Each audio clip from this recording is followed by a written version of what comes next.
ಕೆಲವೊಂದು ವಿಷಯಗಳು ಯಾವತ್ತೂ ಮರಿಬಾರದು, ನಮ್ಮ ನೆನಪಲ್ಲಿ ಇರಬೇಕು ಅಂತ ಹೇಳಂದ್ರೆ ಕೆಲವೊಂದು ವಿಷಯಗಳು ಮಾತ್ರ ಇಲ್ಲಿ ನೆನಪಿಸ್ಲಿಕ್ಕೆ ನಾನು ಇಷ್ಟಪಡ್ತಾ ಇದ್ದೇನೆ. ಆ ಯೋಹಾನ್ ಬರೆದ ಸುವಾರ್ತೆ 16ನೇ ಅಧ್ಯಾಯದಲ್ಲಿ 8ನೇ ವಾಕ್ಯದಲ್ಲಿ ನಾವು ಯಾವತ್ತಿಂದ ಪವಿತ್ರಾತ್ಮನ ಕುರಿತಾಗಿ ಮಾತಾಡ್ಲಿಕ್ಕೆ ಶುರು ಮಾಡಿದೆ, ಆವತ್ತಿಂದ ಕೊನೆ ತನಕ ಆ ಒಂದು ವಾಕ್ಯ ನಮ್ಮೆಲ್ಲವರಿಗೆ ನೆನಪಿಗೆ, ನಮ್ಮೆಲ್ಲವರ ಹೃದಯದಲ್ಲಿ ಆಳದಲ್ಲಿ ಇರುವಂತ ಒಂದು ಸಂಗತಿ. ಯಾಕೆ ಅಂತ ಹೇಳಿದ್ರೆ, ಈ ಪ್ರಪಂಚದಲ್ಲಿ ನಾವು ಇರುವಷ್ಟು ಕಾಲ ನಾವು ಯಾವ ರೀತಿಯಲ್ಲಿ ಹೇಗೆ ಬದುಕಬೇಕು ಅಂದಿರುವಂತ ಒಂದು ವಿಷಯ ಅಲ್ಲಿ ಏನಂತ ಹೇಳಿದ್ರೆ, ಯೋಹಾನ್ ಬರೆದ 16ನೇ ವಾಕ್ಯದಲ್ಲಿ ಆತನು ಬಂದು ಪಾಪ, ನೀತಿ, ನ್ಯಾಯ ತೀರ್ವಿಕೆ ಈ ವಿಷಯದಲ್ಲಿ ಲೋಕಕ್ಕೆ ಅರಿವನ್ನು ಹುಟ್ಟಿಸುವನು.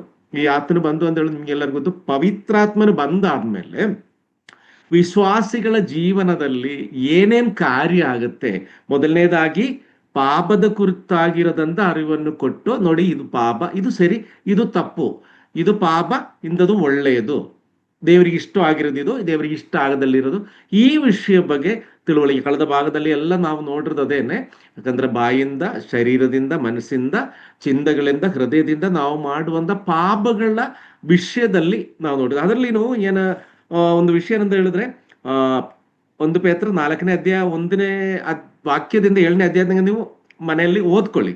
ಇದರಲ್ಲಿ ಮುಖ್ಯವಾಗಿರೋದು ಎಲ್ಲಾದ್ರೂ ನಾವು ಒಂದ್ಸರಿ ಓದಿರೋದು, ಆದ್ರೂ 1 ಪೇತ್ರ 4ನೇ ಅಧ್ಯಾಯ 1ನೇ ಅಧ್ಯಾಯದಿಂದ 1ನೇ ವಾಕ್ಯದಿಂದ 7ನೇ ವಾಕ್ಯದವರೆಗೆ. ಇದರಲ್ಲಿ 7ನೇ ವಾಕ್ಯ ಮಾತ್ರ ನನಗೆ ಹೇಳಲಿಕ್ಕೆ ಇಷ್ಟಪಡ್ತಾ ಇದ್ದೇನೆ. ಎಲ್ಲವುಗಳ ಅಂತ್ಯವು ಹತ್ತಿರವಾಗಿದೆ, ನಮಗೆಲ್ಲ ಎಚ್ಚರಿಕೆ ಇರೋದಂತ ವಿಷಯ. ಆದದರಿಂದ ನೀವು ಜಿತೇಂದ್ರಿಯರಾಗಿಯೂ ಪ್ರಾರ್ಥನೆಗೆ ಸಿದ್ಧರಾಗಿರುವಂತೆ ಸ್ವಸ್ಥ ಚಿತ್ತರಾಗಿರಿ.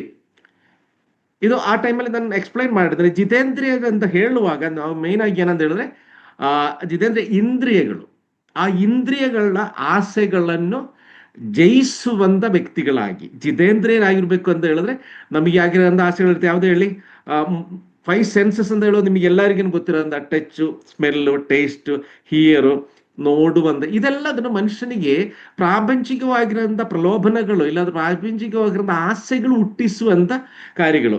ಈಗ ಏನಾದ್ರೂ ಒಂದು ಮುಟ್ಟುವಾಗ ತುಂಬಾ ಸಾಫ್ಟ್ ಆಗಿದೆ, ತುಂಬಾ ಚೆನ್ನಾಗಿದೆ, ಅದು ಬೇಕು ಅಂತ ನಮಗೆ ಅನಿಸ್ತಾ ಇರೋದು ಕೆಲವೊಂದು ನಮ್ದು ಸೆನ್ಸ್. ಅದು ಆಕ್ಚುಲಿ ಪ್ರತಿಯೊಂದನ್ನು ನಾವು ಮುಟ್ಟಿ ನೋಡಿ, ಇಲ್ಲಾಂದ್ರೆ ಯಾವ್ದಾದ್ರು ವಸ್ತು ತಗೊಳ್ಳೋದಾದ್ರೂ ಮುಟ್ಟಿ ನೋಡಿ ನಾವು ತಗೊಳ್ತಾ ಇರೋದು. ಎರಡನೇದಂದ್ರೆ ಹೇಳಿದ್ರೆ ಸ್ಮೆಲ್. ಈ ಕೆಲವೊಂದು ಹೂವಿನ ಸ್ಮೆಲ್ ಆಗಲಿ, ಬೇರೆ ಯಾವ್ದು ಇದೆಲ್ಲದನ್ನು ಡಿಫ್ರೆಂಟ್ ಆಂಗಲ್ ಅಲ್ಲಿ. ಮೂರನೇ ಟೇಸ್ಟ್ ಅಂತ ಹೇಳುವಾಗ ನಮ್ದು ನಾಲಿಗೆ ಟೇಸ್ಟಿಗೆ ಅಷ್ಟೇ ಅಲ್ಲ, ಅಲ್ಲಿ ನಮ್ದು ವಿಶ್ವಾಸಿಗಳ ಮಧ್ಯದಲ್ಲಿ ಮುಖ್ಯವಾಗಿ ಈ ನಾಲಿಗೆಗೆ ಟೇಸ್ಟ್ ಆಗಿರೋದಂತ ಪದಗಳು, ನಾನು ಹಂಗೆ ಹೇಳಲಿಕ್ಕೆ ಇಷ್ಟಪಡೋದು, ಫುಡ್ ಅಲ್ಲ, ಹೇಳುವಂತ ಪದಗಳಲ್ಲಿ ನಮಗೆ ಇಷ್ಟವಾಗಿರೋದಂತ ಪದಗಳಿಗಿಂತ ಹೆಚ್ಚಾಗಿ ದೇವರ ವಾಕ್ಯದ ಅಡಿಯಲ್ಲಿ ದೇವರಿಗೆ ಇಷ್ಟವಾಗುವಂತ, ದೇವ ಜನರಿಗೆ ಇಷ್ಟ ಆಗುವಂತ, ಪವಿತ್ರಾತ್ಮನಿಗೆ ಇಷ್ಟವಾಗುವಂತ ಪದಗಳು ನಮ್ಮ ನಾಲಿಗೆಯಿಂದ, ಬಾಯಿಂದ ಹೊರಡಬೇಕಾಗಿರೋದು. ಟೇಸ್ಟ್ ಅಂತ ಹೇಳುವಾಗ ನಾವು ರಿಸೀವ್ ಮಾಡ್ತಾ ಇರೋದು, ನಮ್ಮ ಊಟ ತಿಂಡಿ ಇದರಲ್ಲೇ ಮಾಡ್ತಾರೆ, ರಿಸೀವ್ ಮಾಡೋದು. ಆದರೆ ಇಲ್ಲಿಂದ ಹೊರಡಬೇಕಾಗಿರೋದಂತ ಪದಗಳು, ಅದು ಯಾವ ರೀತಿಯಲ್ಲಿ ಹೇಗಿರ್ಬೇಕು, ಹೆಂಗಿರ್ಬೇಕು ಅಂತ ಇರೋದಂತ ಒಂದು ವಿಶ್ವಾಸಿಯ ತಿಳುವಳಿಕೆ. ಅದೇ ರೀತಿಯಲ್ಲಿ ಕೇಳಿಸ್ಕೊಳ್ಳುವಂಥ ವಿಷಯಗಳು, ಇದೂ ಏನಾಗುತ್ತೆ ಅಂತ ಹೇಳಿದ್ರೆ ಈ ನಾಲಿಗೆಗೆ ರಿಲೇಟೆಡ್ ಆಗುತ್ತೆ. ಇಲ್ಲಿ ನಾವು ಕೇಳಿಸ್ಕೊಳ್ತೀವಿ, ಹೃದಯದಲ್ಲಿ ಆಲೋಚನೆ ಮಾಡ್ತೀವಿ, ನೆಕ್ಸ್ಟ್ ಅದನ್ನು ಡೆಲಿವರಿ ಅಂತ ಹೇಳ್ತಾ ಇರೋದು ಬಾಯಿಂದ ಹೊರಗಡೆ ಬರುವಂತ ಮಕ್ಕಳು. ಆ ಮಾತುಗಳು ಅದು ದೇವರ ಮಕ್ಕಳಿಗೆ ತಕ್ಕ ಹಾಗೆ ಇರಬೇಕು ಅಂತ ಒಂದು ವಿಷಯ. ಅದೇ ರೀತಿಯಲ್ಲಿ ನಾವು ಕಾಣುವಂಥದ್ದು, ಏನ್ ನೋಡಿದ್ರೆ ನನ್ನ ದೇವರಿಗೆ ಇಷ್ಟ ಆಗುತ್ತೆ, ಏನ್ ನೋಡಿದ್ರೆ ನಾನು ದೇವರ ಹತ್ರ ಸೇರ್ತೀನಿ, ಏನ್ ನೋಡಿದ್ರೆ ಈಗ ದೇವರ ವೇದ ಪುಸ್ತಕ ನಾವು ಓದಬೇಕು ಅಂತ ಹೇಳಿದ್ರೆ, ಆ ದೇವರ ವಾಕ್ಯವನ್ನು ನಾವು ಓದಬೇಕು ಅಂತ ಹೇಳಿದ್ರೆ ಕಣ್ಣು ಬೇಕು ನಮಗೆ ಅಲ್ವಾ. ಆ ಓದಿ ಅದು ಹೃದಯದಲ್ಲಿ ಆಳದಲ್ಲಿ ಅದನ್ನೇ ನಾವು ಅಳವಡಿಸಿ, ಅದೇ ರೀತಿಯಲ್ಲಿ ಅದು ಜೀವನದಲ್ಲಿ ನಾವು ಪ್ರಯೋಗ ಮಾಡುವಾಗ, ಇಲ್ಲದ್ರೆ ನಮ್ಮ ಬಾಯಿಂದ ಅದು ಇನ್ನೊಬ್ಬರಿಗೆ ಸದ್ವಾರ್ತೆ, ಸುವಾರ್ತೆಯನ್ನು ಹೇಳುವಾಗ ಅದೇನಾಗುತ್ತೆ ಅಂತ ಹೇಳಿದ್ರೆ, ಸೊ ಈ ವಿಷಯಗಳೆಲ್ಲವನ್ನು ದೇವರ ವಿಷಯಕ್ಕೆ ಸಂಬಂಧವಾಗಿ ಇರುವಂತ ವಿಷಯ. ಅದಕ್ಕೇನೆ ಹೇಳೋದು, ಈ 5 ವಿಷಯಗಳನ್ನ ಏನಾಗಬೇಕು ಅಂತ ಹೇಳಿದ್ರೆ, ಏನಕ್ಕೆ ಅದು ಹಂಗೆ ಆಗ್ತಾರೆ ಅಂತ ಹೇಳಿದ್ರೆ, ಅಂತ್ಯಕಾಲವನ್ನು ಹತ್ತಿರವಾಗಿದೆ, ಇನ್ನು ಸಮಯವಿಲ್ಲ ನಮಗೆ. ಅದರಿಂದ ಏನಾಗಬೇಕು ಅಂತ ಹೇಳಿದ್ರೆ, ನೀವು ಜಿತೇಂದ್ರ ಈ 5 ವಿಷಯಗಳಿದಿಲ್ಲ, ಈ 5 ಸೆನ್ಸಸ್, ಈ 5 ಸೆನ್ಸನ್ನೇ ನಾವು ಏನ್ ಮಾಡ್ಬೇಕು, ಜಯಿಸಬೇಕು. ಅದು ಜಿತೇಂದ್ರಿಯ ಅಂದ್ರೆ ಹೇಳುವಾಗ ಆ ಇಂದ್ರಿಯಗಳನ್ನ ನಾವು ಜಯಿಸುವಂತ, ಅದರ ಆಸೆಗಳ ಹಿಂದೆ ನಾವು ಹೋಗೋದಲ್ಲೇ ಇರುವಂತ ವ್ಯಕ್ತಿಗಳಾಗಿರ್ಬೇಕು. ಯಾರು? ಪವಿತ್ರಾತ್ಮನನ್ನು ಹೊಂದಿರುವಂತ ವ್ಯಕ್ತಿಗಳು. ಅದರಲ್ಲಿ ನೋಡಿ ಅದು ಜಯಿಸುವಂತ ವ್ಯಕ್ತಿಗಳ ಇದು ನಾವು ಲಾಸ್ಟ್ ನಾವು ನೋಡಿದ್ರೆ ನಮ್ದು ಪಾಪಗಳು ಶರೀರದಿಂದ ಆಗುವಂತ ಪಾಪಗಳ ಕುರಿತಾಗಿ ನಾವು ಅವತ್ತು ಲಾಸ್ಟ್ ಇದರಲ್ಲಿ ನಾವು ಕನ್ಕ್ಲೂಡ್ ಮಾಡಿರೋದು. ಇವತ್ತು ಪ್ರಿಯರೇ ನೋಡಿ, ನಮಗೆ ಅದೇ ಇದರಲ್ಲಿ ಈ ಜಿತೇಂದ್ರಿಯರಾಗಿರ್ಬೇಕು ಅಂತ ಹೇಳುವಾಗ ಈ ವಿಷಯದೆಲ್ಲ ನಾವು ನೋಡಿದ್ವಿ.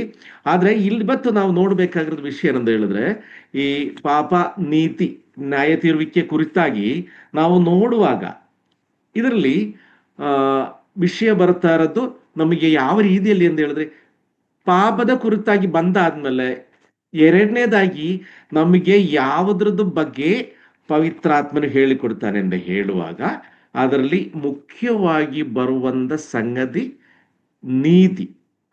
ನೀತಿವಂತರಾಗಿ ನೀತಿಯಲ್ಲಿ ನಾವು ನಡಿಬೇಕಾಗಿರೋದು ಅದು ನಮ್ಮ ಪವಿತ್ರಾತ್ಮನ ಹೊಂದಿರುವಂತ ವ್ಯಕ್ತಿಗಳಿಗೆ ಯೋಗ್ಯವಾಗಿರುವಂತ ಕಾರ್ಯಗಳಾಗಿರುತ್ತೆ. ಅದರಲ್ಲಿ ನಾವು ನೋಡುವಂತ ಕೆಲವೊಂದು ಸಂಗತಿಗಳು ಏನಂತ ಹೇಳಿದ್ರೆ, ನೀತಿ ಅಂತ ಹೇಳುವಾಗ ನಾನು ಸ್ವಲ್ಪ ಫಾಸ್ಟ್ ಆಗಿ ಹೋಗ್ತೀನಿ, ನೀವು ಅದೆಲ್ಲ ಒಂಚೂರು ನೋಟ್ ಮಾಡ್ಕೊಳ್ಳಿ. ನೀತಿ ಅಂತ ಹೇಳಿ ಎರಡನೇ ವಿಷಯ, ಪಾಪ ನೀತಿಯಲ್ಲಿ ನೀತಿ ಅಂತ ಇರೋದು ಎರಡನೇ ವಿಷಯವಾಗಿದೆ. ಈ ಎರಡನೇ ವಿಷಯಗಳು ಅದರಲ್ಲಿ ಮುಖ್ಯವಾಗಿ 3 ವಿಷಯ ಬರುತ್ತೆ.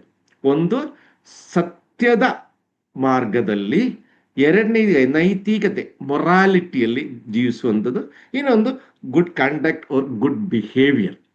ಪವಿತ್ರಾತ್ಮನ ಹೊಂದಿರುವಂತ ವ್ಯಕ್ತಿಯಲ್ಲಿ ಅವನೇನಾಗಿರ್ಬೇಕು, ಅವನು ಸತ್ಯವಂತನಾಗಿರ್ಬೇಕು, ನಿಜವನ್ನೇ ಹೇಳಬೇಕು, ನಿಜವನ್ನೇ ಕೇಳಿಸ್ಕೊಬೇಕು, ನಿಜವಾದ ರೀತಿಯಲ್ಲಿ ದೇವರ ತಕ್ಕಾಗೆ ಸತ್ಯಕ್ಕೆ ತಕ್ಕಾಗಿ ಜೀವಿಸಬೇಕು.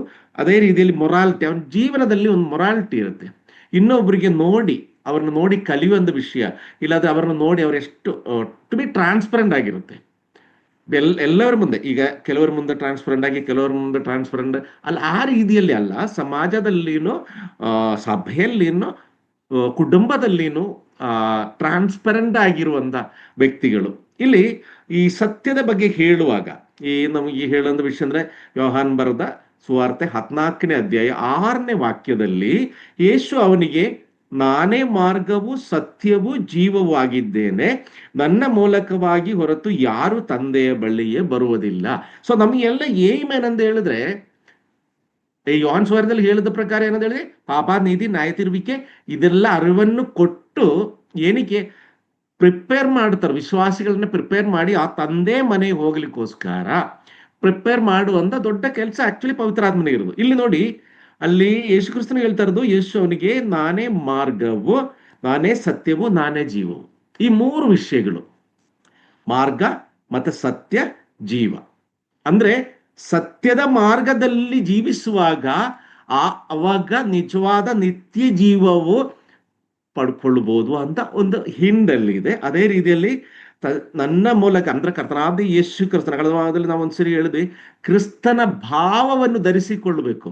ಕ್ರಿಸ್ತನ ಭಾವ ಅಂತ ಹೇಳುವಾಗ ಅದು ಯೇಸು ಕ್ರಿಸ್ತನು ಹುಟ್ಟಿದ್ರಿಂದ ಆ ಶಿಲುಬೆ ಮರಣ ಆಗಿ 40 ದಿವಸ ಕಾಲ ಶಿಷ್ಯರ ಜೊತೆ ಪುನರುದ್ಧಾನ ಆದ್ಮೇಲೆ ಆಮೇಲೆ ಸ್ವರ್ಗಾರೋಹಣ ಆಗಿ ಆ ಒಂದು ಸಂದರ್ಭದಂಗ ಕ್ರಿಸ್ತನಲ್ಲಿ ಏನ್ ಭಾವ ಇತ್ತು ಅಂತ ಹೇಳಿದ್ರೆ, ಆ ಭಾವವನ್ನು ಏನಂತ ತಿಳಿದ ವ್ಯಕ್ತಿಗಳಾಗಿರ್ಬೇಕು ವಿಶ್ವಾಸಿಗಳಂತ ನಮಗೆ ತಿಳಿಸಿಕೊಡುವಂಥದ್ದು ಪವಿತ್ರಾತ್ಮ. ಅಲ್ಲಿ ನೋಡಿ, ಅಂದ್ರೆ ಕ್ರಿಸ್ತನನ್ನ ಅರಿತು ನಿಜವಾದ ಮಾರ್ಗದಲ್ಲಿ ನಾವು ಜೀವಿಸುವಾಗ, ಅದೇ 1 ಯೋಹಾನನು 3ನೇ ಅಧ್ಯಾಯ 18ನೇ ವಾಕ್ಯದಲ್ಲಿ, 1 ಯೋಹಾನನು 3ನೇ ಅಧ್ಯಾಯ 18 ವಾಕ್ಯದಲ್ಲಿ, ಪ್ರಿಯರಾದ ಮಕ್ಕಳೇ, ನಾವು ಬರೀ ಮಾತಿನಿಂದಾಗಲಿ ಬಾಯಿ ಉಪಚಾರದಿಂದಾಗಲಿ ಪ್ರೀತಿಸುವವರಾಗಿರಬಾರದು.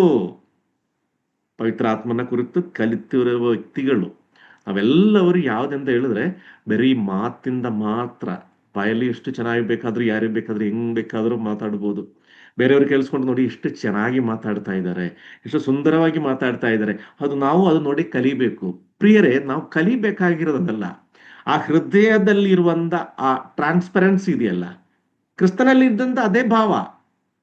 ನರನಾಗಿ ಹುಟ್ಟಿದನ್ನು ಕೂಡ ಅದು ಎಲ್ಲಾ ರೀತಿಯಲ್ಲಿನೂ ನರನಾಗಿರುವಂತ ಬಲಹೀನತೆಗಳೆಲ್ಲದನ್ನು ಕೂಡ ತಾನು ಬಂದಿರೋದೇನಿಕೆಯಿಂದ ಇಲ್ಲಿ ಏನಿಕೆ ಇರೋದು, ಯಾವ ರೀತಿಯಲ್ಲಿ ನನ್ನ ಉದ್ದೇಶ ಏನು, ದೇವರು ನನ್ನ ಕಳಿಸಿದೇನಂತ ತಿಳಿದ ವ್ಯಕ್ತಿಯಾಗಿ ಕರ್ತನಾದ ಯೇಸು ಕ್ರಿಸ್ತನು ಈ ಭೂಮಿಯಲ್ಲಿ ತಾಳ್ಮೆಯಿಂದ ಎಷ್ಟು ಉಗಳಿದ್ರು ಅಲ್ಲ, ಎಷ್ಟು ಅವರಿಗೆ ಅಪಮಾನ ಮಾಡಿದನ್ನು ಕೂಡ, ಎಷ್ಟು ಹಿಂಸೆಯನ್ನು ಕೊಟ್ಟಿದ್ದನ್ನು ಕೂಡ ಅವರು ಅವರ ನಿಜವಾದ ಭಾವವನ್ನು ತೋರಿಸಲಿಲ್ಲ. ಆ ತಾಳ್ಮೆಯ ಮನೋಭಾವ. ಇಲ್ಲಿ ನೋಡಿ, ಪ್ರಿಯರಾದ ಮಕ್ಕಳೇ, ನಾನು ಬರೀ ಮಾತಿನಿಂದ ಆಗಲಿ ಬಾಯಿ ವಿಚಾರದಿಂದ ಆಗಲಿ ಪ್ರೀತಿಸುವವರಾಗಿರಬಾರದು ನಾವು. ಪವಿತ್ರಾತ್ಮನು ನಮ್ಮಲ್ಲಿ ಇದ್ರೆ ಆ ಪ್ರಭಾವವನ್ನು ನಮ್ಮಲ್ಲಿ ಕಾಣಿಸ್ಕೊಳ್ಬೇಕು. ನಿಮ್ಮ ಪ್ರೀತಿಯು ಕೃತ್ಯದಲ್ಲಿಯೂ ಸತ್ಯದಲ್ಲಿಯೂ ತೋರಬೇಕು. ನೋಡಿ, ಎರಡು ವಿಷಯ ತುಂಬಾ ಚೆನ್ನಾಗಿ. ಅಂದ್ರೆ ಬರೀ ಮಾತಿದ್ರೆ ಮಾತ್ರ ಸಾಕಾಗಲ್ಲ, ಅಲ್ಲಿ ಕೃತ್ಯ ಇರಬೇಕು. ಇನ್ನಿರ್ಬೇಕು, ಆ ಕೃತ್ಯಕ್ಕೆ ಒಂದು ಸತ್ಯದ ಭಾವ ಇರಬೇಕು. ಸೊ ಕೃತ್ಯ ಸತ್ಯ ಇದೆರಡನ್ನು ಒಂದೇ ರೀತಿಯಲ್ಲಿ ಹೋಗ್ಬೇಕು. ನಾನು ಬಾಯಲ್ಲಿ ಹೇಳ್ತಾ ಇರೋ ಒಂದು ಮಾತು, ಮಾಡದ ಕೆಲಸ ಇನ್ನೊಂದಾಗಿದ್ರೆ ಅದು ಪವಿತ್ರಾತ್ಮನ ಹೊಂದಿರುವಂತ ಮಕ್ಕಳಿಗೆ, ಸಿಕ್ಕಿದಂತ ಮಕ್ಕಳಿಗೆ ಯೋಗ್ಯವಾಗಿರೋದು ವಿಷಯವಲ್ಲ, ಅದು ಕಾರ್ಯವಲ್ಲ ಅದು. ಅದೇ ರೀತಿಯಾಗಿ ಸತ್ಯಕ್ಕೆ ಎಂದು ಹೇಳುವಾಗ 1 ವರ್ಷಗಳು 17ನೇ ಅಧ್ಯಾಯ 24ರ ವಾಕ್ಯದಲ್ಲಿ, ಹಾಗೆಯೇ ಅವನಿಗೆ, ನೀನು ದೇವರ ಮನುಷ್ಯನೆಂದು ನಿನ್ನ ಬಾಯಿಂದ ಬಂದ ಯೆಹೋವನ ಮಾತು ಸತ್ಯವೆಂದು ಈಗ ನನಗೆ ಗೊತ್ತಾಯಿತು ಎಂದು ಹೇಳಿದನು. ಇದು ಏಲಿಯನ ವಿಚಾರದಲ್ಲಿ ಹೇಳುವಂತ ಆ ಹುಡುಕನ ಪ್ರಾಣವು ಅದು ತಿರುಗಿ ಬಂದು ಅಂದ್ರೆ ದೇವರ ಪ್ರಭಾವವನ್ನು, ದೇವರ ಆತ್ಮನಿರುವಂತ ವ್ಯಕ್ತಿಗಳಿಗೆ ಆ ಒಂದು, ಆಗಲೇ ಹೇಳಿದೆಯಲ್ಲ, ಅವರಲ್ಲಿ ಇರುವಂತ ಆ ಸ್ಪೆಷಾಲಿಟಿ ಅಂತ ಹೇಳಿದ್ರೆ ಸತ್ಯದ ಮಾರ್ಗದಲ್ಲಿ ಟು ಬಿ ಟ್ರಾನ್ಸ್ಪರೆಂಟ್ ಆಗಿ ನಡಿಬೇಕು. ದೇವರ ಇಚ್ಛೆ ಏನು ಹೇಳಿ? 3 ಯೋಹಾನು 1ನೇ ಅಧ್ಯಾಯ 4ನೇ ಅಧ್ಯಾಯ ವಾಕ್ಯದಲ್ಲಿ, ನನ್ನ ಮಕ್ಕಳು ಸತ್ಯವನ್ನು ಅನುಸರಿಸಿ ನಡೆಯುವವರಾಗಿದ್ದಾರೆಂದು ಕೇಳುವುದಕ್ಕೆ ಹೆಚ್ಚಾದ ಸಂತೋಷವು ನನಗಿಲ್ಲ. ನಮ್ಮ ದೇವರು ಇಚ್ಛೆ ಪಡ್ತಾ ಇರೋದು, ನಮ್ಮ ತಂದೆ ತಾಯಿಗಳು ಇಚ್ಛೆ ಪಡ್ತಾ ಇರೋದು, ನಮ್ಮ ಸಭಾ ಹಿರಿಯರು ಇಚ್ಛೆ ಪಡ್ತಾ ಇರೋದು, ನಮ್ಮ ಸೇವಕರು ಇಚ್ಛೆ ಪಡ್ತಾ ಇರೋದು ಏನಂತ ಹೇಳಿದ್ರೆ ಇದನ್ನೇ, ತನ್ನನ್ನ ಕೇಳಿಸ್ಕೊಳ್ಳುವಂತ, ನನ್ನ ಮಾತುಗಳು ಕೇಳಿಸ್ಕೊಳ್ಳೋ ದೇವರ ವಾಕ್ಯದಲ್ಲಿ ಪವಿತ್ರಾತ್ಮ ಕೃಪಾವರದಲ್ಲಿ ಜೀವಿಸುವಂತ ವ್ಯಕ್ತಿಗಳು ಏನಾಗಿರ್ಬೇಕು ಅಂತ ಹೇಳಿ, ಸತ್ಯವನ್ನ ಅನುಸರಿಸಿ ನಡೆಯುವಂತ ವ್ಯಕ್ತಿಗಳು. ನಮ್ಮ ಈ ಕಾಲ ನಡೀತಾರೆ ಅಂತ ಹೇಳಿ ಬರೀ ಅಡ್ಜಸ್ಟ್ಮೆಂಟ್ ಮೇಲೆ ನಡೀತಾ ಇರೋದು. ಎಲ್ಲಾಗಿನ ಸದ್ಯಕ್ಕೆ ನೋಡೋಣ, ಆಮೇಲೆ ನೋಡಿದ್ರೆ ಆಯ್ತು, ಇದು ವಾಕ್ಯರದಲ್ಲ ಅದನ್ನ, ಈಗ ಏನಿದೆ ಎಲ್ಲದನ್ನು ಪ್ರಾಪಂಚಿಕ ಕಡೆ ಹೋಗುವಂತ ವಿಷಯಗಳು.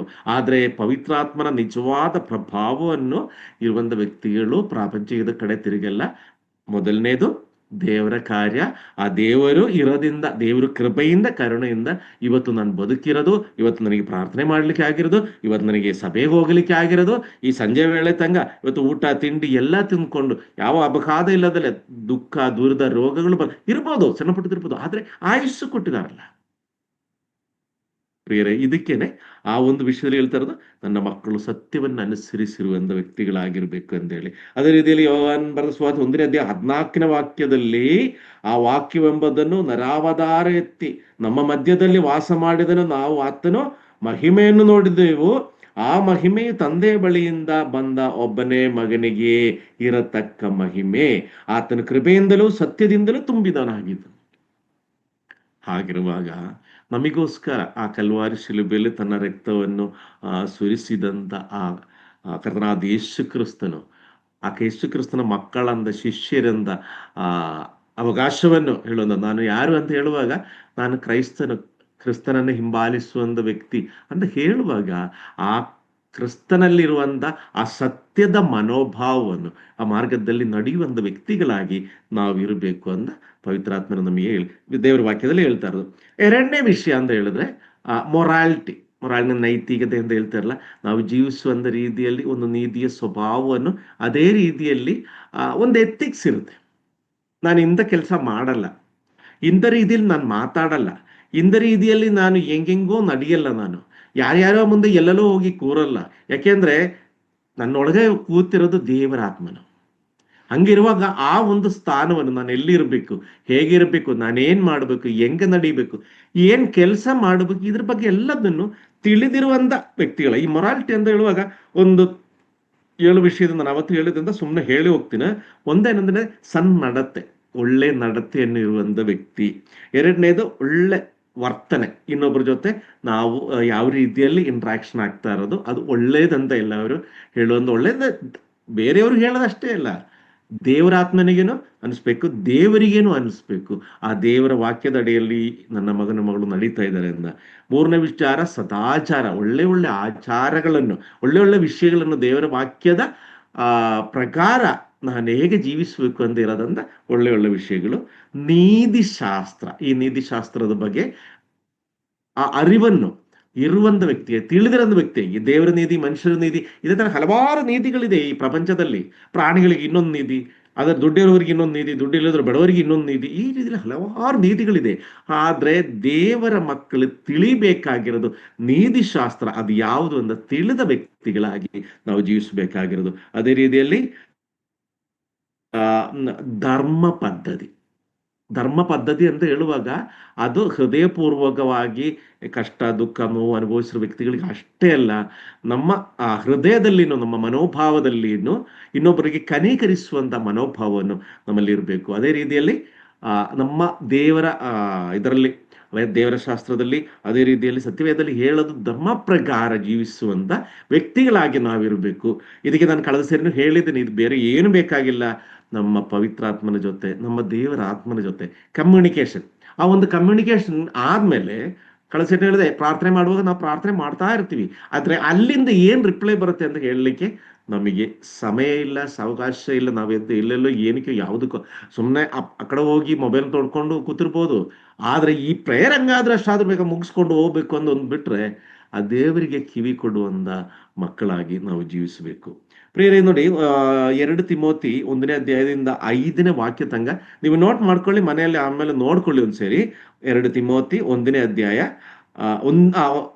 2 ತಿಮೋತಿ 1ನೇ ಅಧ್ಯಾಯ 5ನೇ ವಾಕ್ಯದಲ್ಲಿ, ಅಲ್ಲಿ 1ನೇ ವಾಕ್ಯದಿಂದ 5ನೇ ವಾಕ್ಯ ತನಕ ಓದಿದ್ರು ತುಂಬಾ ಚೆನ್ನಾಗಿ. ಆದ್ರೆ ಅದು ಇಲ್ಲಿ ನನಗೆ ಸಮಯ ಕಮ್ಮಿ ಇರೋದ್ರಿಂದ ನಾನು ಅದರಲ್ಲಿ ಅಷ್ಟೊಂದು ಹೋಗ್ತಾ ಇಲ್ಲ.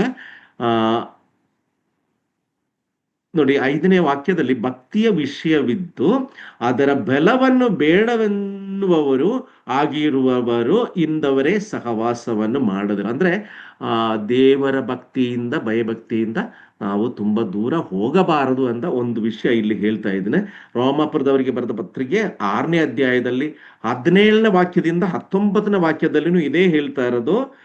ಪಾಪದಿಂದ ಬಿಡುಗಡೆಯನ್ನು ಹೊಂದಿ ನೀತಿಗೆ ದಾಸರಾದರಿಂದಲೂ ದೇವರಿಗೆ ಸ್ತೋತ್ರವಾಗಲಿ. ದೇವರಿಗೆ ಸದಾ ಕಾಲವನ್ನು ಆ ದೇವರನ್ನು ನಾವು ಹಿಂಬಾಲಿಸುವಾಗ ಆ ದೇವರ ಕಡೆ ತಿರುಗುವಂತ ವ್ಯಕ್ತಿಗಳಾಗಿ ನಾವು ಜೀವಿಸಬೇಕು. ದೇವರ ಕಡೆ ಯಾವಾಗಲೂ ಪವಿತ್ರಾತ್ಮನ ಪ್ರಭಾವ ನಮ್ಮಲ್ಲಿ ಇರುವಂತ ಆ ಒಂದು ವಿಷಯ, ನಮ್ಮಲ್ಲಿ ಪವಿತ್ರಾತ್ಮನ ಪ್ರಭಾವ ಇದೆ ಅಂತ ಅದು ಇನ್ನೊಬ್ರಿಗೇನು ನಮ್ಮದಲ್ಲಿ ಕಳೆದ ಭಾಗದಲ್ಲಿ ಹೇಳಿದೆ, ಪ್ರಕಾಶವನ್ನು ನಮ್ಮ ಒಳಗಡೆಯಿಂದ ಪ್ರಕಾಶವನ್ನು ಬರುವಾಗ ಬಾಕಿರೋ ಜೀವನದಲ್ಲಿ ಇನ್ನು ಕತ್ತಲೆ ದೂರ ಹೋಗ್ಬೇಕು.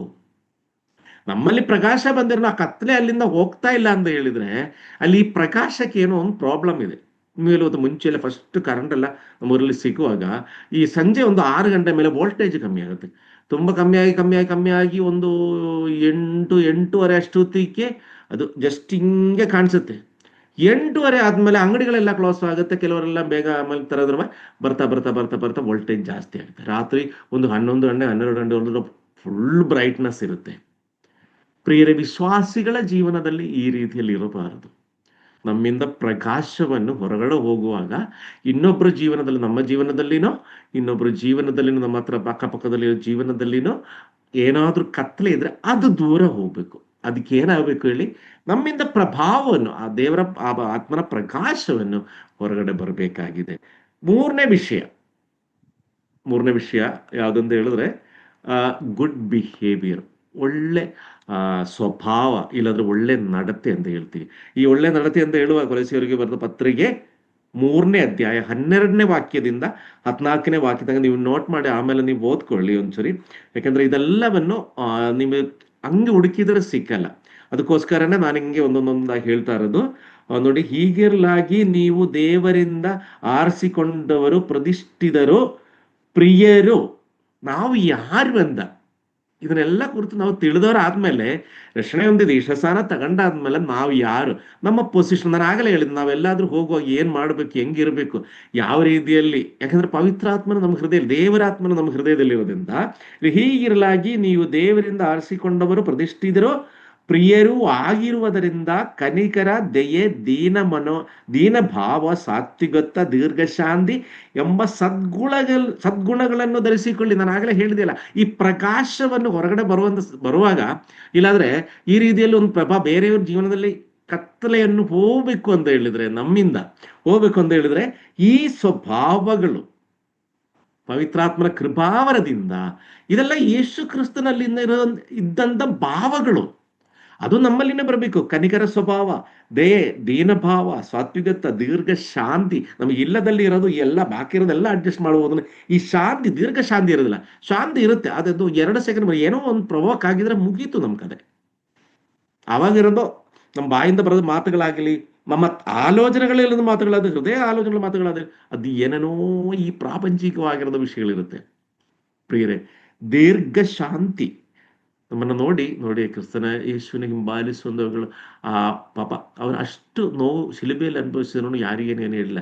ನೋಡಿ, ಇವರಿಗೆ ಏನೇನೋ ಪ್ರಾಬ್ಲಮ್ಸ್ ಇದೆ, ಏನೇನೋ ಕಾರ್ಯಗಳಿದೆ, ಏನೇನೋ ವಿಷಯ ಇದ್ರೂ ಕೂಡ ಅವರು ಕ್ಷಮೆಯಿಂದ, ಸಮಾಧಾನದಿಂದ, ಸಂತೋಷದಿಂದ ಯಾರ್ಯಾರು ಅವ್ರ ಮೇಲೆ ಚಾಡಿ ಹೇಳಿದ್ರು, ಯಾರ್ಯಾರು ಏನೋ ಕೆಟ್ಟದಾಗಿ ಬೈದ್ರೂ ಕೂಡ ಸಮಾಧಾನದಲ್ಲಿ, ಸಂತೋಷದಲ್ಲಿ.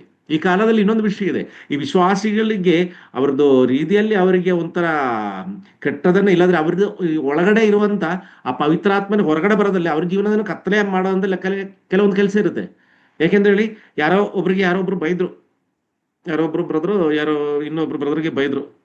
ಅವಾಗ ಆ ಬ್ರದರ್ ಏನು ಮಾತಾಡಲಿಲ್ಲ ಅಂತ ಹೇಳಿದ್ರೆ, ಇಲ್ಲಿ ಎಲ್ಲರಿಗೂ ಒಂದು ಮಾತು ನೋಡಿ, ಅವ್ರು ಏನು ಮಾತಾಡ್ಲಿಕ್ಕೆ, ಯಾಕೆ ಹೇಳಿ, ತಪ್ಪು ಮಾಡಿದ್ದಾರೆ, ಅದಕ್ಕೋಸ್ಕರ ಅವ್ರು ಮಾತಾಡ್ಲಿಲ್ಲ.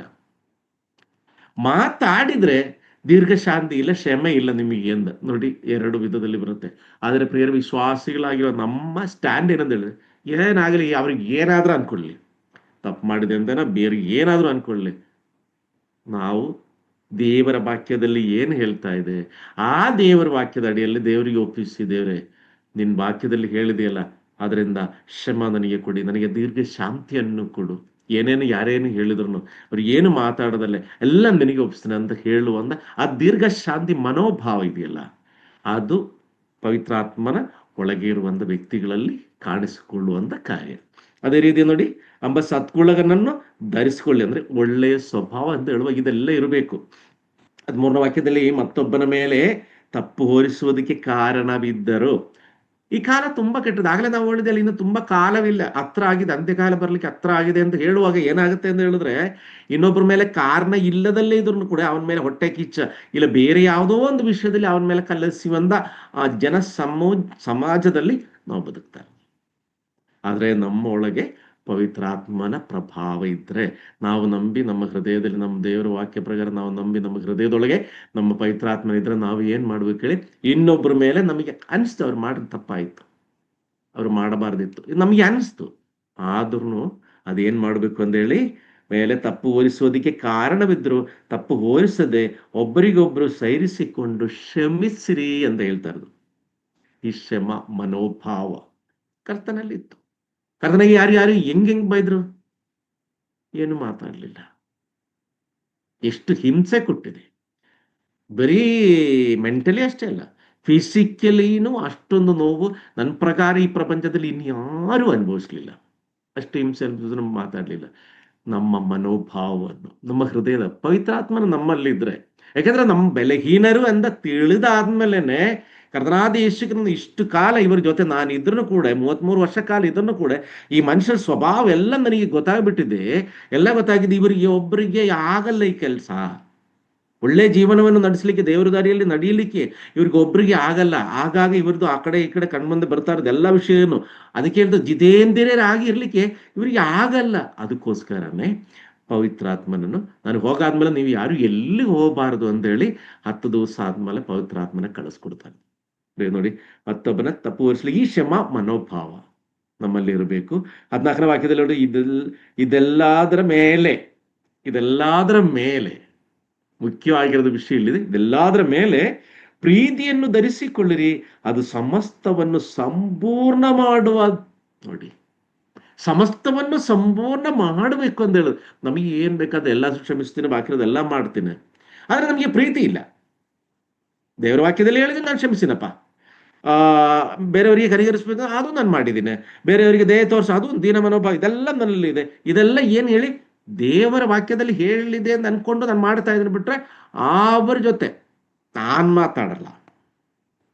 ನೋಡಿ, ಕೆಲವರು ಹೇಳ್ತಾರಲ್ಲ, ಸತ್ರು ನಾನು ಮರೆಯಲ್ಲ, ಅವ್ರ ಜೊತೆ ನನಗೆ ಸಿಟ್ಟಿಲ್ಲ, ಆಯ್ತಾ, ನಾನೇನು ಜಗಳಕ್ಕೇನು ಹೋಗಲ್ಲ, ನಾನು ಅದು ಮಾಡಲ್ಲ, ಆದ್ರೆ ಅವ್ರು ನನಗೆ ಮಾಡಿದ ಮೋಸ ಇದಿಲ್ಲ, ಸತ್ರು ನಾನು ಮರೆಯಲ್ಲ ಅಂತ ಹೇಳ್ತಾರೆ. ಇದು ಮಾನಸಿಕವಾಗಿರೋ ವಿಷಯಗಳು. ಪ್ರಿಯರೇ, ಪವಿತ್ರಾತ್ಮನ ಪ್ರಭಾವವನ್ನು ನಮ್ಮ ಹೃದಯದಲ್ಲಿರುವಾಗ ಯಾವ ಕಾರಣದಲ್ಲಿ ಒಬ್ಬ ವಿಶ್ವಾಸಿಯ ಬಾಯಿಂದ ನಾಲಿಗೆಯಿಂದ ಈ ಮಾತು ಬರಬಾರ್ದು. ಅದು ಅಷ್ಟೇ ಅಲ್ಲ, ಮಾತು ಬರೋದು ಅಷ್ಟೇ ಅಲ್ಲ, ಒಳಗಡೆನು ನಾನು ಹೇಳಿದೆ ಟು ಬಿ ಟ್ರಾನ್ಸ್ಪರೆಂಟ್ ಆಗಿ, ನೀತಿವಂತನಾಗಿ ಜೀವಿಸುವಾಗ ಟು ಬಿ ಟ್ರಾನ್ಸ್ಪರೆಂಟ್ ಆಗಿ, ನನ್ನ ಒಳಗಡೆ ಏನು ಇರೋದು ಅದೇನೆ ನಾನು ಮಾತಾಡ್ತಾ ಇರೋದನ್ನು ಅದೇ ರೀತಿಯಲ್ಲಿ ಕ್ಷಮಿಸಿದೆ ಎಂದು ಹೇಳುವಾಗ ಕ್ಷಮಿಸಿದೆ ನೋಡಿ. ಇದೇ ರೀತಿಯಲ್ಲಿ ರೋಮಾಪುರದವರಿಗೆ ಬರೆದ ಪತ್ರಿಕೆ 12ನೇ ಅಧ್ಯಾಯ 20-21 ವಾಕ್ಯದಲ್ಲಿ ನೀವು ನೋಟ್ ಮಾಡ್ಕೊಳ್ಳಿ. ರೋಮಾಪುರದವರಿಗೆ ಬರೆದ ಪತ್ರಿಕೆ 12ನೇ ಅಧ್ಯಾಯ 20-21 ವಾಕ್ಯದಲ್ಲಿ, ಹಾಗಾದ್ರೆ ನಿನ್ನ ವೈರಿ ಹಸಿದಿದ್ದರೆ, ನಿನ್ನ ವೈರಿ ಹಸಿದಿದ್ದರೆ ಅವನಿಗೆ ಊಟಕ್ಕೆ ಬಡಿಸು, ಬಾಯಾರಿದ್ರೆ ಕುಡಿಯುವುದಕ್ಕೆ ಕೊಡು. ಹೀಗೆ ಮಾಡುವುದರಿಂದ ಅವನ ತಲೆಯ ಮೇಲೆ ನೋಡಿ ಮಾಡುವಂಥ ಒಂದು ಕಾರ್ಯ ನೋಡಿ. ನಮಗೆ ತುಂಬ ದ್ರೋಹ ಮಾಡಿರ್ಬೋದು, ತುಂಬ ನಮಗೆ ತೊಂದರೆ ಕೊಟ್ಟಿರ್ಬೋದು. ಆ ವ್ಯಕ್ತಿಗೆ ಈ ರೀತಿಯಲ್ಲಿ ಒಂದು ವಿಷಯ ನಾವು ಮಾಡುವಾಗ ಅವನ ಮನಸ್ಸೊಳಗೆ ಆಗುವಂಥ ವಿಷಯ, ಮನಸ್ಸೊಳಗೆ ಆಗುವಂಥ ಘಟನೆ, ಇವರಿಗೆ ಎಷ್ಟು ನಾನು ಮೋಸ ಮಾಡಿದೆ, ಎಷ್ಟು ದ್ರೋಹ ಮಾಡಿದೆ, ಕೊನೆಗೆ ಇವರ ಕೈಯಲ್ಲಿನೇ ಸಹಾಯ ಪಡ್ಕೊಂಡು ನಾನು ಬದುಕಬೇಕಾಗಿದ್ದಿಲ್ಲ ಅಂತ ಹೇಳುವ ಆ ಇಂಪ್ಯಾಕ್ಟ್ ಇಲ್ಲಿ ಹೇಳ್ತಾರೆ ನೋಡಿ. ಅವನ ತಲೆಯ ಮೇಲೆ ಕೆಂಡಗಳನ್ನು ಕೂಡಿಸಿದ್ದ ನೋಡಿ. ಆ ರೀತಿಯಲ್ಲಿ ನೋವನ್ನು ಇದು ನಾವಾಗಿ ವಿತ್ ಇಂಟೆನ್ಷನಲಿ ಮಾಡಿದಂತಲ್ಲ, ನಾವು ನಮ್ಮ ದೇವರನ್ನೇ ಪ್ರೀತಿಸುತ್ತ ದೇವರು ನಮಗೆ ಕೃಪಾಕರುಣೆಯಿಂದ ಕಾಪಾಡ್ತಾ ಇರೋದ್ರಿಂದ ದೇವರ ವಾಕ್ಯದಲ್ಲಿ ಏನಾದ್ರು ಅದು ಮನಪೂರ್ವವಾಗಿ ಹೃದಯಾಂತರಾಳದಲ್ಲಿ, ಆ ಅಂತರಾಳದಲ್ಲಿ ನಾವು ಅದನ್ನು ತಿಳಿದವರಾಗಿ ನಮ್ಮ ಜೀವನದಲ್ಲಿ ಆ ಬೆಳಕು, ಆ ಪ್ರಕಾಶವನ್ನು ಇದೇನೆ ಕತ್ಲೆ ಇರೋ ಜೀವನದಲ್ಲಿಂದ ಕತ್ಲೆಯನ್ನು ಓಡಿ ಹೋಗ್ಲಿಕ್ಕೆ ಕಾರಣ. ಈ ಒಳ್ಳೆ ಗುಣಭಾವಗಳು ಅದೇ 21ನೇ ವಾಕ್ಯದಲ್ಲಿ ಕೆಟ್ಟತನಕ್ಕೆ ಸೋತು ಹೋಗದೆ ಒಳ್ಳೆತನದಿಂದ ಕೆಟ್ಟತನವನ್ನು ಸೋಲಿಸುವಂತ. ಇದೇ ನಾನು ಆಗಲೇ ಹೇಳಿದ ವಿಷಯ ಏನಂತ ಹೇಳಿದ್ರೆ, ಯಾರಾದರೂ ಬೈದ್ರು ಇಲ್ಲ ಯಾರ್ಯಾರು ಏನೇನು ಮಾಡಿದ್ರು ಅದು ದೇವರಿಗೆ ಒಪ್ಪಿಸಿ, ಅದಕ್ಕೆ ಕೆಟ್ಟತನಕ್ಕೆ ಕೆಟ್ಟತನ ಮಾಡಕ್ಕೆ ಹೋಗದೆ. ಈ ಕಾಲದಲ್ಲಿ ಎಲ್ಲ ಜಗಳ ಮಾಡುವಾಗಲಿ ಪ್ರಾಪಂಚಿಕ ವಿಷಯಗಳೇನು ಹೇಳಿದ್ರೆ, ಈಗ ಅವನು 1 ಬೈದ್ರೆ ಇವರು 10 ಬೈತಾರೆ, ಅವ್ರಿಗೆ 10 ಬೈದ್ರೆ ಇವ್ರು 100 ಬೈತಾನೆ. ಅಂದ್ರೆ ಮೇಲೆ ನಿಲ್ಲಬೇಕು. ಬೈಯದ ವಿಷಯದಲ್ಲಿ ಆಗಲಿ ಬೇರೆ ಯಾವ್ದು ವಿಷಯದಲ್ಲಿ ನಾನೊಂದು ಸ್ಟೆಪ್ ಮೇಲೆ ನಿಲ್ಲಬೇಕು. ಪ್ರಿಯರೇ, ಒಳ್ಳೆತನದಲ್ಲಿ ಒಳ್ಳೇದು ಮಾಡಿ ಮೇಲೆ ನಿಲ್ಲಬೇಕು ಅಂದಿರೋದು ಪವಿತ್ರಾತ್ಮನ ಆ ಸ್ವಭಾವದಲ್ಲಿ. ಫ್ರೂಟ್ಸ್ ಆಫ್ ಹೋಲಿ ಸ್ಪಿರಿಟ್ ನಿಮಗೆ ಗೊತ್ತಿರೋದು ವಿಷಯ. ಆ ಸ್ವಭಾವಗಳು ನಮ್ಮಲ್ಲಿ ಕಾಣಿಸ್ಕೊಡುವಾಗ ಇದೆಲ್ಲ ಅದನ್ನು ಬರುತ್ತೆ. ತೀತನಿಗೆ ಬರೆದ ಪತ್ರಿಕೆ 2ನೇ ಅಧ್ಯಾಯ 10ನೇ ವಾಕ್ಯ, ಎದುರು ಮಾತನಾಡದೆ. ನಮ್ಗೆಲ್ಲ ತಕ್ಷಣ ಬರೋದು ಇವಾಗ ಈ ಕಾಲದಲ್ಲಿ ಮಕ್ಕಳದ ವಿಷಯದಲ್ಲಿ ಇನ್ನೊಂದು ಏನು ಹೇಳಲಿಕ್ಕೆ ಆಗಲ್ಲ. ನಾವು ಒಂದು ಹೇಳಿದ್ರೆ ತಕ್ಷಣ ಅದಕ್ಕೆ ಏನಾದ್ರೂ ಉಲ್ಟಾ ಹೇಳ್ತಾರೆ.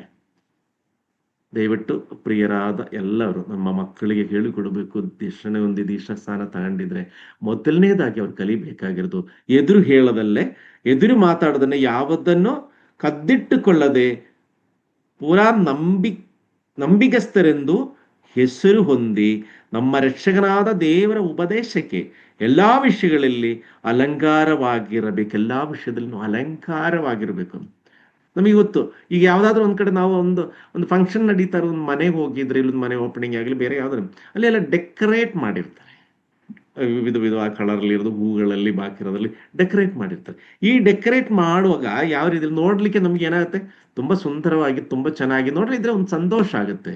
ಪ್ರಿಯರೇ, ವಿಶ್ವಾಸಿಗಳ ಜೀವನದಲ್ಲಿ ಏನಾಗಬೇಕು ಅಂತ ಹೇಳಿದ್ರೆ, ಮೊದಲನೇದಾಗಿ ಎದುರು ಮಾತಾಡದೆ, ಇನ್ನೊಂದು ಯಾವುದು ಕದ್ದಿಟ್ಟುಕೊಳ್ಳದೆ, ಪೂರಾ ನಂಬಿಕೆಗಸ್ತರೆಂದು ಹೆಸರು ಹೊಂದಿ, ಒಳ್ಳೆ ನಂಬಿಕೆಗಸ್ತರು ಅಂತ ಹೆಸರು ಹೊಂದಿ ನಮ್ಮ ರಕ್ಷಕನಾದ ದೇವರ ಉಪದೇಶಕ್ಕೆ, ಕರ್ತನಾದ ಯೇಸು ಕ್ರಿಸ್ತನು ಎಷ್ಟೋ ಉಪದೇಶಗಳನ್ನು ನಮಗೆ ಕೊಟ್ಟಿದೆ. ಉಪದೇಶಕ್ಕೆ ಎಲ್ಲಾ ವಿಷಯಗಳೇನು ಅಲಂಕಾರವಾಗಿ, ಎಲ್ಲ ವಿಷಯಗಳಲ್ಲಿನು ಈ ಅಲಂಕಾರವಾಗಿರೋದು ಎಲ್ಲ ವಿಷಯಗಳಂತ ಹೇಳುವಾಗ ಮುಖ್ಯವಾಗಿ ಆ ವಿಶ್ವಾಸಗಳ ಮಧ್ಯದಲ್ಲಿ ಒಂದು ವಿಷಯ ಬರ್ತಾ ಇರೋದು ಏನಂತ ಹೇಳಿದ್ರೆ, ನಾನು ಆಗಲೇ ಹೇಳಿದಲ್ಲ, ದೀರ್ಘ ಶಾಂತಿ ವಿಷಯದಲ್ಲಿ, ಇಲ್ಲಾಂದ್ರೆ ಪ್ರೀತಿ ಮಾಡುವಂಥ ವಿಷಯದಲ್ಲಿ, ಈ ವಿಷಯದಲ್ಲಿ ಬರುವಾಗ ಏನಾಗುತ್ತೆ, ನಮ್ಮಲ್ಲಿ ಒಂಚೂರು ಕೊರತೆ ಇದನ್ನು ಕೂಡ ಅದು ಚೆನ್ನಾಗಿ ಕಾಣಿಸಲ್ಲ. ಈ ಫುಲ್ ಒಂದು ಮನೆ ಡೆಕೋರೇಟ್ ಮಾಡಿ ತುಂಬಾ ಚೆನ್ನಾಗಿ ಎಲ್ಲ ಇದು ಮಾಡ್ಕೊಂಡು ಅದ್ರ ಮಧ್ಯದಲ್ಲಿ ಇನ್ನೇನೋ ಒಂದು ಗಲೀಜಾಗಿರೋದು ಬಟ್ಟೆನ ಇಲ್ಲ ಬೇರೆ ಏನೇನೋ ನೇತಾಕಿದ್ರೆ ಹೆಂಗಿರುತ್ತೆ ಹೇಳಿ. ಇದೇ ರೀತಿಯಲ್ಲಿ ಎಲ್ಲರೂ ಆ ಅಲಂಕಾರ ಮಾಡಿದ್ರೆ ಯಾವುದು ಕಾಣಿಸಲ್ಲ. ಆ ಗಲೀಜಾಗಿರೋದು ಏನಿದೆ, ಆ ಕೆಟ್ಟದಾಗಿರೋದು ಏನಿದೆ ಅದ್ರ ಕಡೆ ಕಣ್ಣು ಹೋಗುತ್ತೆ. ಅದೇ ರೀತಿಯಲ್ಲಿ ವಿಶ್ವಾಸಿಯ ಜೀವನದಲ್ಲಿ ಅವನಿಗೆಲ್ಲ ಇದೆ. ಪವಿತ್ರಾತ್ಮ ಕೃಪಾವರದಿಂದ ದೇವರು ಎಲ್ಲವನ್ನು ಕೊಟ್ಟಿದ್ದಾರೆ. ಆ ಕೊಟ್ಟಿರೋದು ಮಧ್ಯದಲ್ಲಿ ಸಹೋದರನಿಗೆ ವಿರುದ್ಧವಾಗಿ ಒಂದು ಆಲೋಚನೆ, ಒಂದು ಮಾತು, ಒಂದು ಚಾಡಿ ಹೇಳೋದು, ಒಂದು ಹೊಟ್ಟೆ ಕಿಚ್ಚು, ಒಂದು ಅಸೂಯೆ ಬಂದ್ರೆ ಪವಿತ್ರಾತ್ಮನ ಪ್ರಭಾವವನ್ನು, ಪ್ರಕಾಶವನ್ನು ಅಲ್ಲಿ ವೋಲ್ಟೇಜ್ ಕಮ್ಮಿ ಆಗುತ್ತೆ. ಯಾರಿಗೇನು ಏನು ಕಾಣಿಸಲ್ಲ. ನಮ್ಮ ಜೀವನದಿಂದನೂ ಕತ್ಲೆ ಹೋಗಲ್ಲ, ಬೇರೆಯವ್ರ ಜೀವನದಿಂದ ಕತ್ಲೆ ಹೋಗಲ್ಲ. ಪ್ರಿಯರೇ, ಇವತ್ತು ನಾನಿಲ್ಲಿ ಮುಗಿಸ್ತಾ ಇದ್ದೀನಿ. ಯಾಕೆಂತ ಹೇಳಿದ್ರೆ ನೆಕ್ಸ್ಟ್ ಸಬ್ಜೆಕ್ಟಲ್ಲಿ ಅದು ನಾವು ಈಗ ನೀತಿ ಬಗ್ಗೆ ನಾವು ಮಾತಾಡಿದ್ವಿ. ನೆಕ್ಸ್ಟ್ ನ್ಯಾಯ ತೀರುವಿಕೆ ಬಗ್ಗೆ. ನ್ಯಾಯ ತೀರುವಿಕೆ ಆದ್ಮೇಲೆ ನೆಕ್ಸ್ಟ್ 2 ಕ್ಲಾಸಲ್ಲಿ ನಾನು ಇದು ಕನ್ಕ್ಲೂಡ್ ಮಾಡ್ತೀನಿ.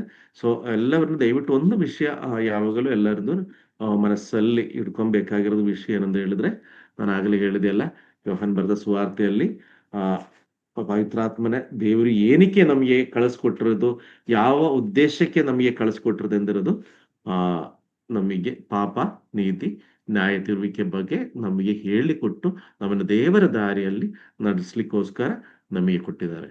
ದೇವರ ಚಿತ್ತವಾದ್ರೆ ಮುಂದಿನ ಭಾಗದಲ್ಲಿ ಆ ನ್ಯಾಯ ತೀರುವಿಕೆ ಬಗ್ಗೆನು, ಆ ಕೊನೆ ಸಂದರ್ಭದಲ್ಲಿ ದೇವರು ಯಾವ ಯಾವ ರೀತಿಯಲ್ಲಿ ಮುನ್ಸೂಚನೆಯಾಗಿ ನಮಗೆ ಏನೇನು ತೋರಿಸ್ತಾ ಇದೆ ಅಂತ ಆ ಒಂದು ವಿಷಯವನ್ನು ಹೇಳಿ ನಾನದು ಮುಗಿಸ್ಲಿಕ್ಕೆ ಇಷ್ಟಪಡ್ತಾ ಇದ್ದೇನೆ.